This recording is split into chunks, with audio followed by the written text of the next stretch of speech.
What up, little boo-boo patooties? How is everybody? We're here for our weekly Oracle manifestation reading. Right off the bat, we've got alchemy coming up. I think this is a very continuing theme from last week. You have, in fact, I feel like I think last Oracle manifestation message was from our full moon workshop, if I'm not mistaken. But before that, I remember alchemy coming up.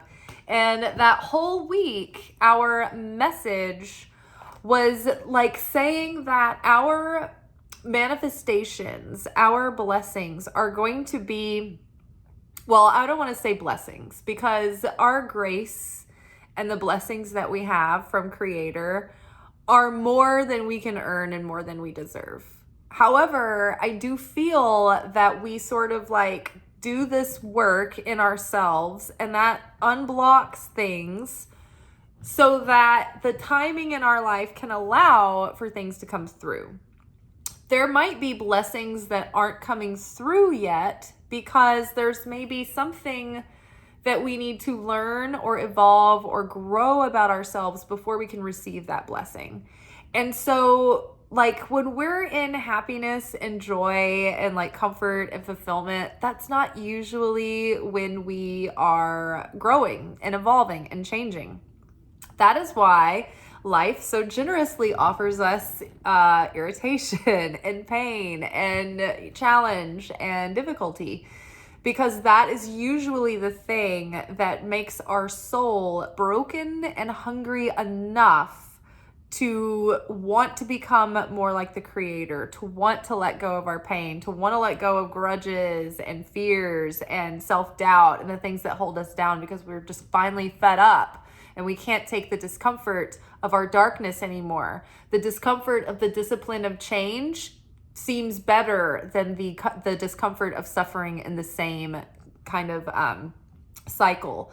So you'll notice that when you do change your anger into forgiveness, when you change your fear into determination, when you change these darker, heavier, denser emotions into things that are of beauty and truth and goodness, then that brings forth this like extra energy that surrounds you. It's the surrounding light in your aura. It's this extension of your soul. It's like your soul is expanding, and that becomes very magnetic. And it allows even more abundance and more fulfillment to come through. Well, how do we do this? How do we attract this fulfillment if we don't want to constantly be in a state of challenge and pressure? The secret is to proactively seek out your darkness. And so instead of letting the situation stew until it blows up and you have a problem and then you have to address it, okay, that's the usual like pattern that human beings follow. Instead, on a daily basis, do the self-inventory. Make it an exciting part of your discipline, of your devotion, looking for, okay, Creator, today, and this has been a theme of like the greater upper realms this week too, is like looking at the ways that we are lying to ourselves. And this was following from last week. I know we've touched on this like a little bit, but we're in this period of time called the Omer. And we just passed a holiday called the Lag Bomer. And so during the time of the Omer, this is a 7-week spans of time that challenges our soul so that we can really get to the root of what has been holding us back and keeping us in bondage. Because what happens, this is the holiday that follows directly after Passover. So what happens when the Israelites left Egypt? They left Egypt, they escaped, they nearly got captured, were able to cross the Red Sea, but then once they got out into the wilderness, it's like their ego started creeping in again, and the fear and the lack and the doubt started setting in again. And people were like, maybe we should go back. Like, I bet the Egyptians would rather have us back as slaves than not. So I think they'll show mercy if we just turn ourselves back in, right? Many of them wanted to like call for aid and like help, like let's go back to Egypt. So much the same for us. It's like, that is the human condition. It's let's go back to the devil that we know, rather than stand in the discomfort of uncertainty, of looking out into the abyss with no real answers, right? So when we proactively go after our darkness, this is like burning the bridge so we can't go back to Egypt. When we try to make change, we try to become positive or try to change our limiting beliefs into expanded positive beliefs, and we start having these experiences in life, we're not used to this. This isn't our normal. So we feel threatened. It's uncertain, it's unfamiliar. And so our nervous system tends to go back to what we're used to and go back to those destructive patterns, go back to those destructive thought processes. They send us back, like our nervous system sends us back into patterns of limerence, freezing, fawning, fighting, flight. To Be Magnetic put a really helpful carousel up, and it was like talking about how to recognize your trauma responses and how to check in with your nervous system. And so if you're in any one of those trauma responses, it was like, this might look like these things. So that was very helpful. So if you are curious, go to like Instagram, To Be Magnetic, and look for their recent like carousel. It's like a text post. And it's going to be talking about nervous systems and the nervous system and trauma responses. Okay. So we're going in and we're proactively addressing these things and trying to heal them. And when we start to backslide, when we start to, like, you know, when you have to put your foot in a boot so that the bones and everything heal right, and you have to walk in that boot for a while so that your ligaments and everything go back in the right place, so that you're not walking with like, you don't heal weird. You know, if you were trying to walk in a way that like you were adjusting for your pain, and then all of a sudden your ligaments and everything heal in a way that's like askew or cattywampus. It's like the training of every day seeking out your darkness is like holding your bone in that brace until it's set. And so now that we've had this like big spiritual awakening, and we have the higher self sort of coming through in our consciousness, it's like we're trying to reinforce that to get the concrete mold to set before it gets, you know, kind of like a cattywampus again, before somebody like, you know, messes up the wet mold and it gets misshapen. Okay, so right now you have the Midas touch, and every project you begin turns to gold. So as we change, as we overcome challenges, as we face fears, as we set boundaries, as we expand our trust and our belief, and as we change, like in our hearts, those difficult emotions, we learn to forgive, we learn to have compassion, we learn to be more, less selfish and more thoughtful of others, then that increases our magnetism around manifestation. It puts that surrounding light, like I was talking about, around us, and it's like miracle juice. It's like very magical energy. And so it's like raw, unadulterated, unformed potential that we can start drawing down and directing into things that begin to show up as opportunities, or things that we've wanted and things that we've worked for. And so when those things come, it's like we've built the vessel to capture these things, but have we built the kind of vessel that can sustain that fulfillment? So many times we can get our manifestation, but we won't feel the fulfillment of having it. It won't satisfy us. We'll still be feeling unsettled. We'll still have like anxiousness. We'll still have fear. We'll still feel like we need validation and it's not enough. Oh no, I manifested $1 million, but I still don't feel safe. All that $1 million could just be gone. And, you know, after taxes, there's not that much left. You know, it's like that scarcity mindedness is like always there. So it's an inside job. You've got to do the work to unlock all of that muck that gets in the way of us feeling just settled and at peace and fulfillment. And so when we feel fulfilled, then the manifestations can come through, because you know, and the creator knows that you know, that it's the light, really. And that, you know, these things that come in and out, they come and go, they pass. They don't necessarily bring the fulfillment. So where does the fulfillment come from? It's coming from our connection to source, and that knowledge that the creator is with us, that the creator is love and has love for us, and that we are protected and provided for, that we will be taken care of. And so then we build that trust and that certainty, that even though certainty doesn't say we know the answer, certainty doesn't say we know the outcome, certainty isn't even sure that this situation is going to work out the way we hope, right? But certainty is knowing that the creator will not leave us destitute, that the creator has a plan, even though that we may not know all of the parts and pieces.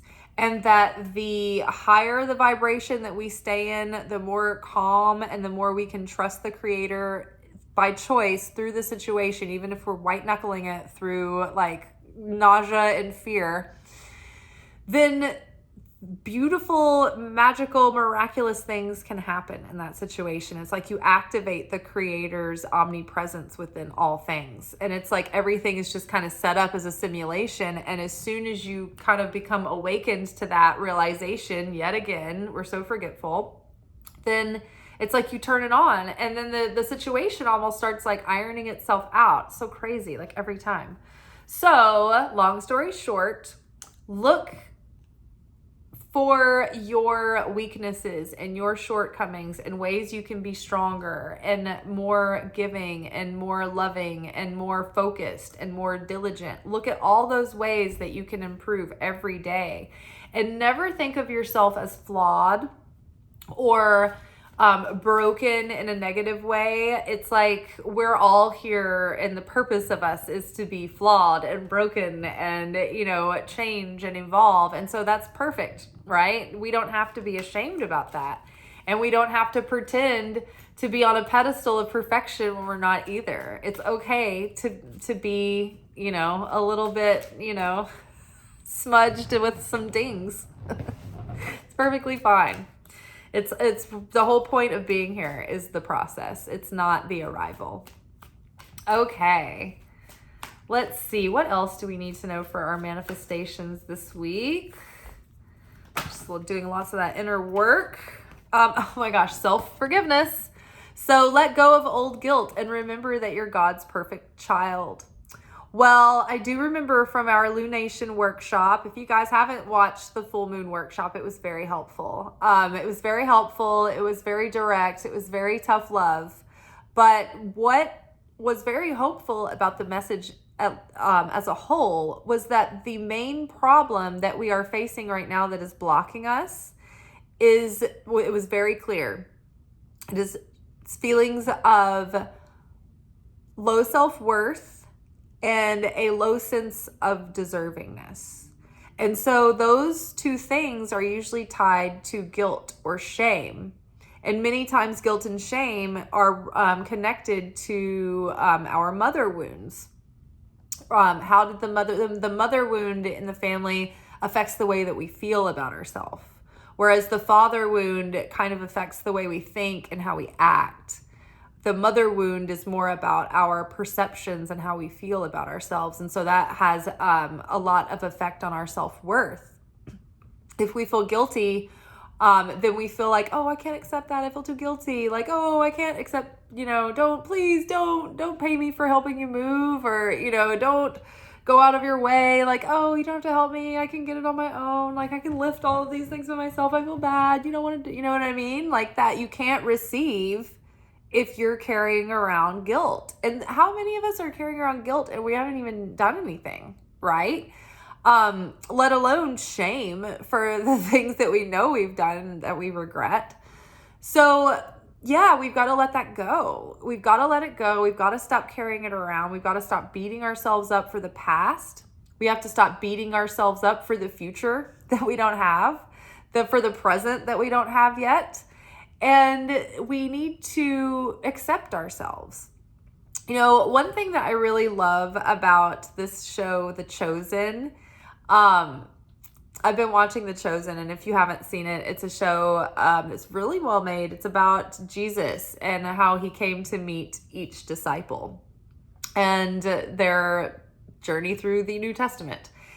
And so one thing that is always standing out to me about Jesus is that his message, the main thing he's trying to tell people is that they need to forgive themselves. They need to let it go. They need to stop holding on to their guilt about their flaws and their shortcomings and their past. It's just be born again. Put that behind you, make amends, and then change and go forward different, but let things be different. Let things be new. And in order to let things be new, you can't be dragging around the past and holding yourself, and punishing yourself for every little thing that you ever did or said or didn't do, or, oh, I should have been here by now and I'm not, or that should have worked out, or why didn't that relationship work out, or why couldn't I have treated that person better, or why couldn't they have treated me better? Maybe their words are echoing in your mind, right?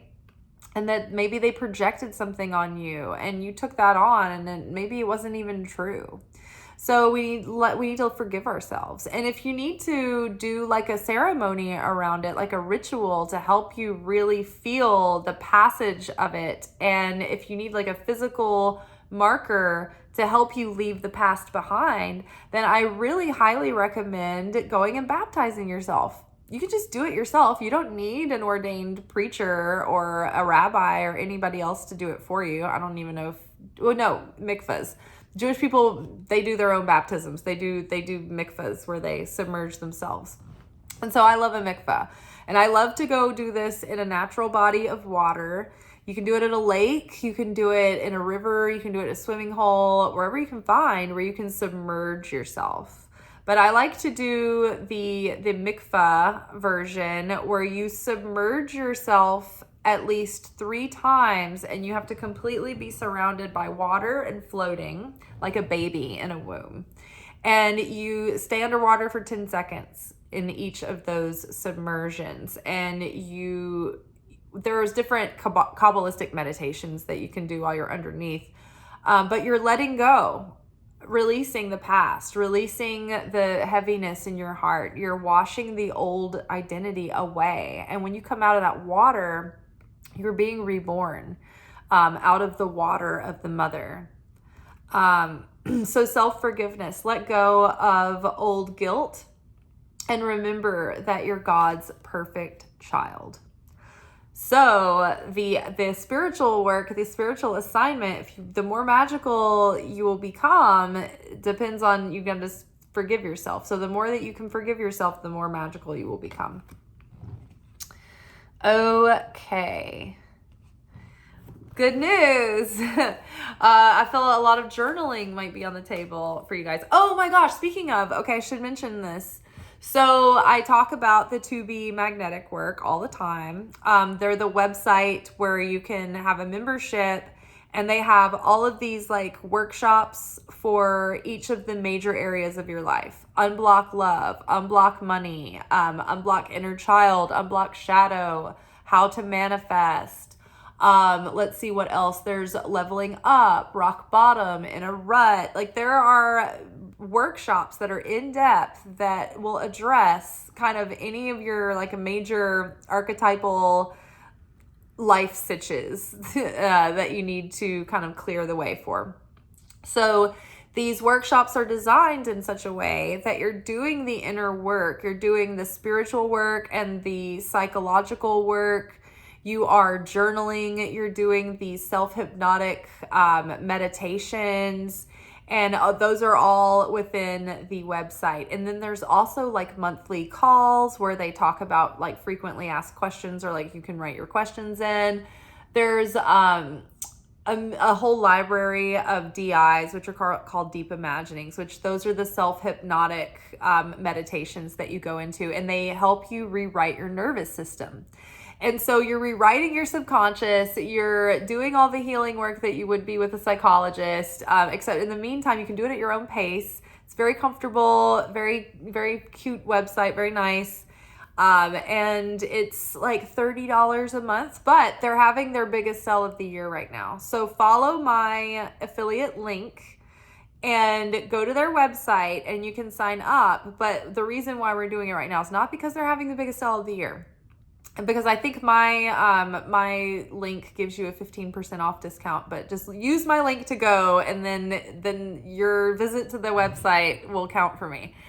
That's how you help support creators, you guys. If you can use their affiliate links, if you're gonna go buy something, that helps a lot. Also, just a note, if you have a creator that you like that has Amazon affiliate links, like for a book or something, it's helpful, even if you're not going to buy that book, to just click on that link and go to Amazon, because the cookie will follow you and that content creator will get like spare change from whatever purchases you're making on Amazon. It doesn't have anything to do with the book that you clicked through.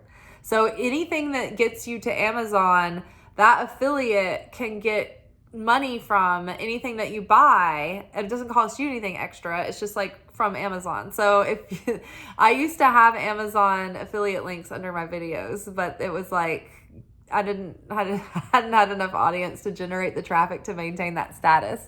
But just for the future, guys, when I'm at affiliate status again, it's not for my lack of trying.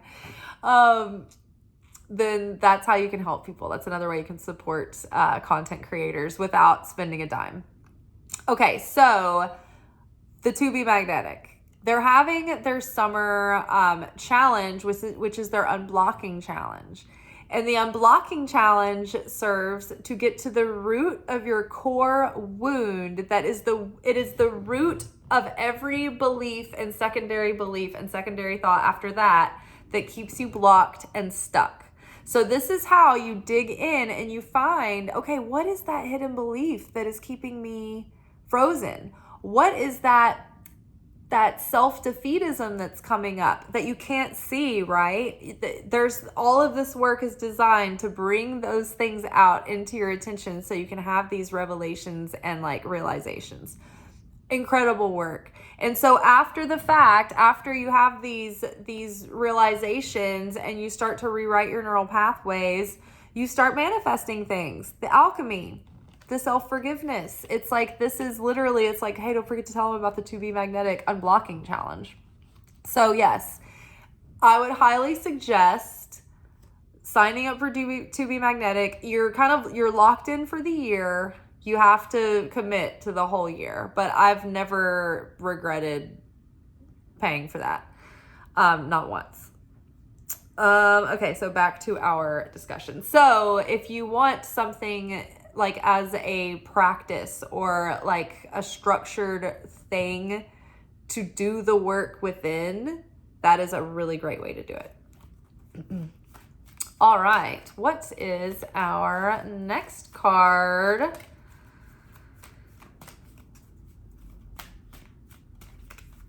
For the week. Ooh, what do we got? Accept heaven's help. To Be Magnetics trying to help us. Accept their help.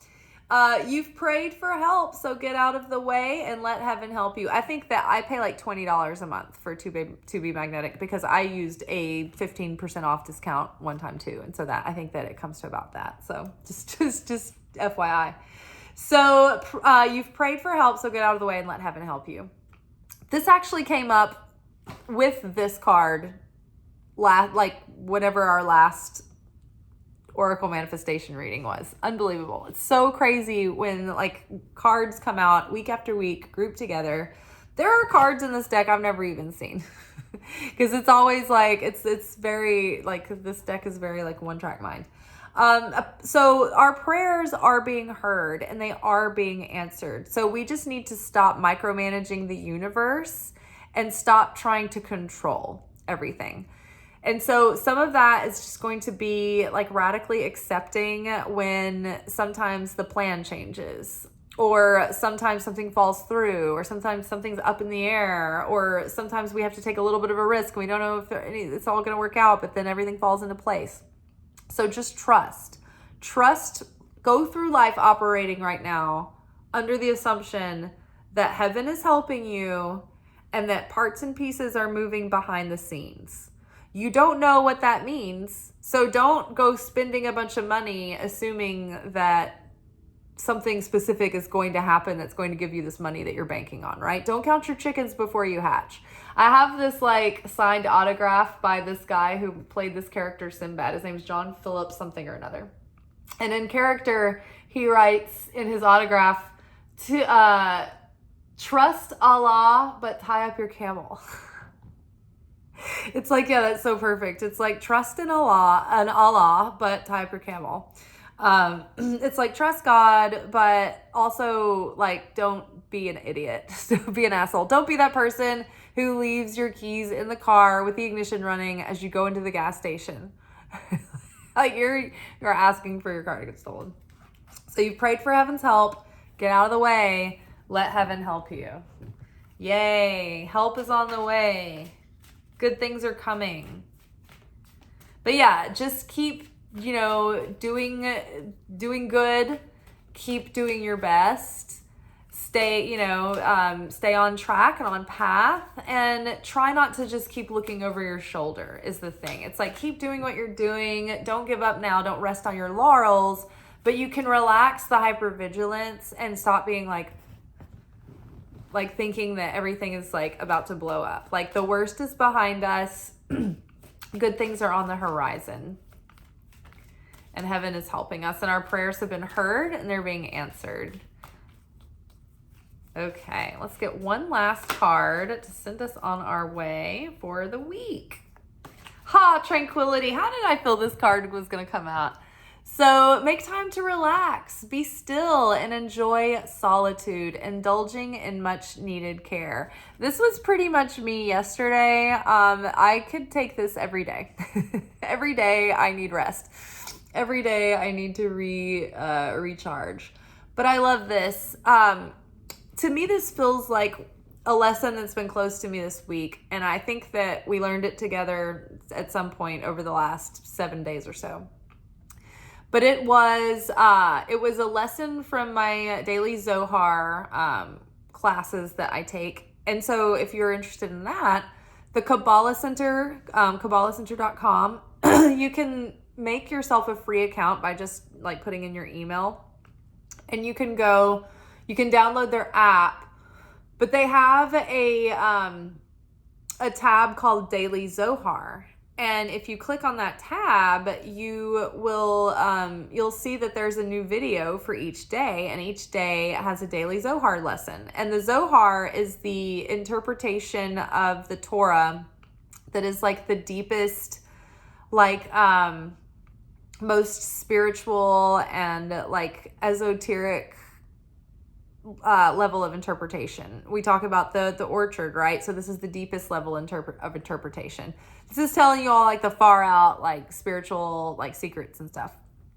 So the Daily Zohar was talking about, I can't remember what the verse it corresponded to, but so basically every day of the year, there's an energy that has a corresponding Zohar portion that addresses the kind of energy that is influencing our soul for that day.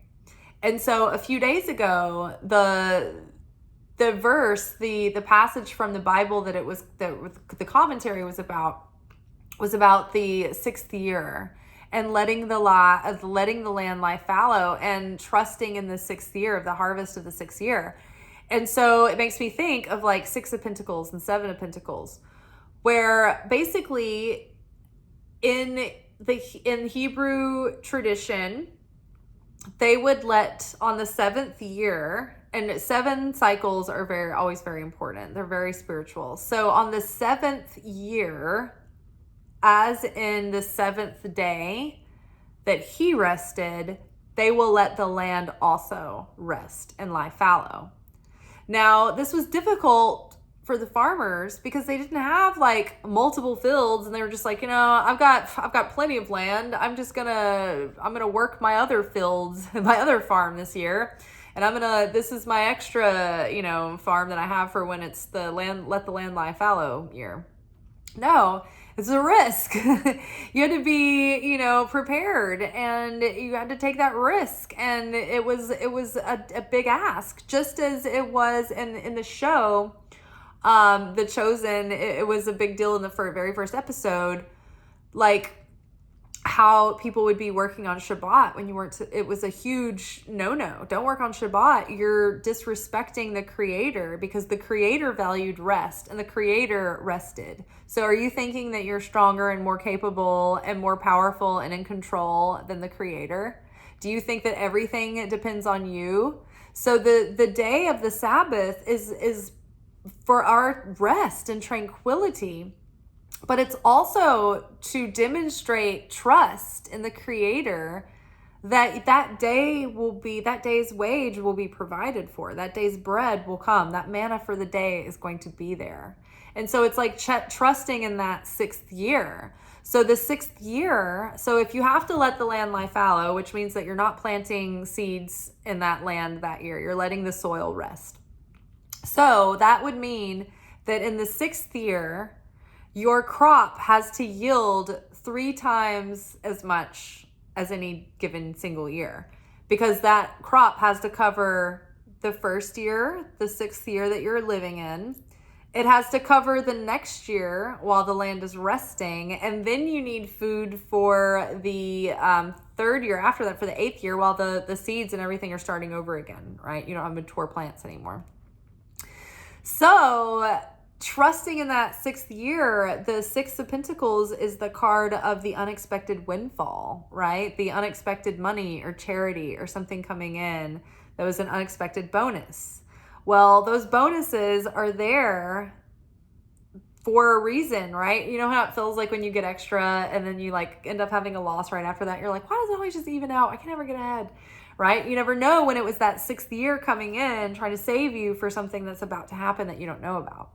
So trust in the times that we need to rest. When you are resting, that is demonstrating to the Creator that you trust, that you're certain that you will be taken care of.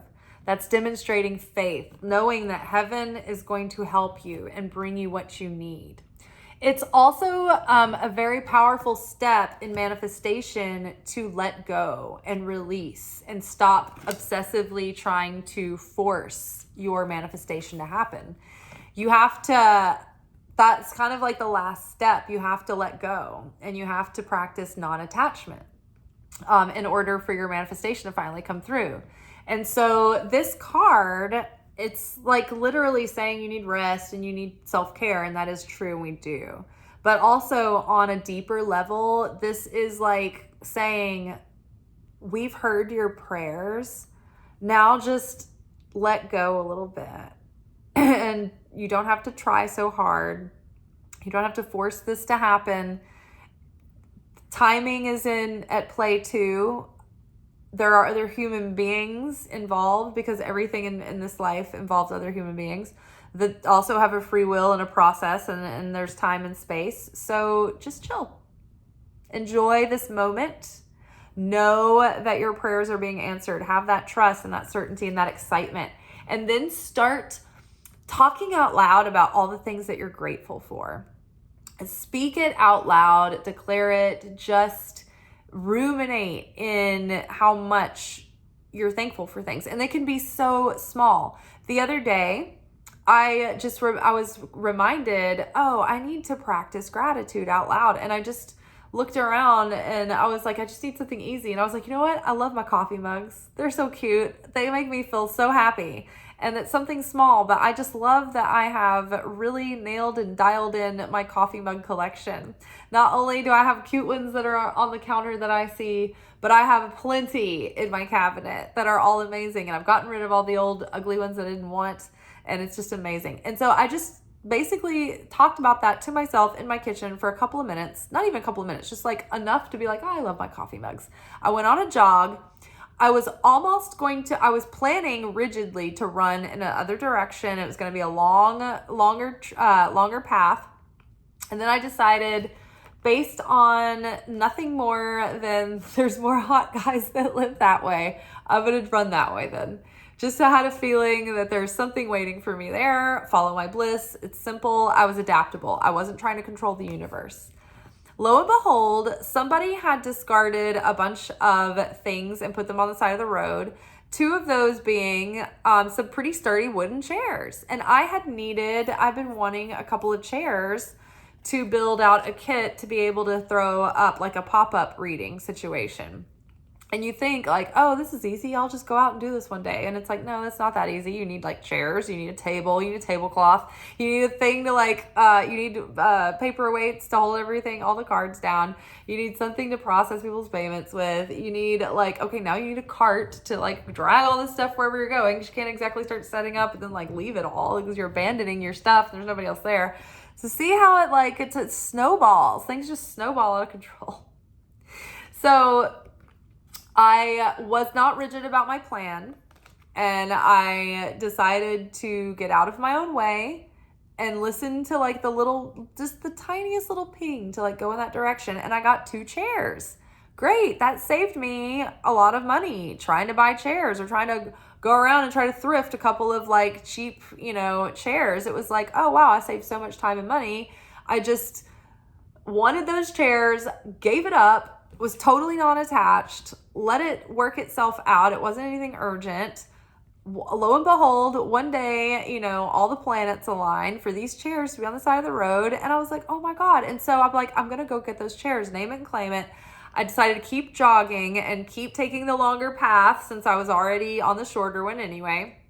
On my route back, I saw these guys in a van and they pulled over to all this stuff. And I was like, no, they're going to take the chairs because everything else looks like garbage. Like nothing else looked like anything anybody want to grab. And they just left the chairs. Angels help you all the time. So accept heaven's help. Like just declare what you need. Be more out loud about it. Like I did. I said out loud, naming and claiming those chairs. Those are my chairs. The people weren't there at that point. They didn't hear like the jogging lady like I'm taking those chairs.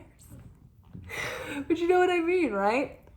So, all right, you guys, alchemy, do the inner work, forgive yourself, forgive others, right? The more you heal in your heart and in your soul, the more like magnetism that you will have. The more that you can get out of the way and trust that heaven is helping you.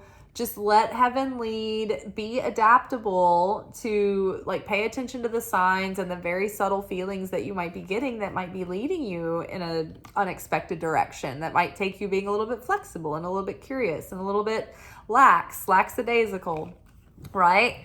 Relax, chill. Chill is just because you decided to go that way doesn't mean you can't change your mind and go that way instead, right? So relax. Literally give yourself some time to replenish, to renew, to have self-care and to take good care of yourself and your environment, but also emotionally and mentally relax from thinking that it's all up to you. It's never all up to us. We're nothing without the creator. We just struggle in futility. And every now and then, like we get a little thing that looks like we did something that we didn't really do. Like we had to do all the work for it, but even without the creator, we could work and nothing would happen. Nothing would work out. So yes, very good. Very good. Interesting week to come. Let me know in the comments anything that might be coming through, anything that might be coming up for your healing that you might think is a hard one to do. Usually the things that are hardest for us to heal or the hardest for us to forgive are the things that are going to be like release the most power, because that's the most precious sacrifice. It's not the castaway animals or the runts that people would take to sacrifice. It was their best specimen, right? The most precious and beautiful and valuable that specimen is, the harder it is to let go of, the greater the sacrifice, the more powerful the sacrifice. So give you some food for thought.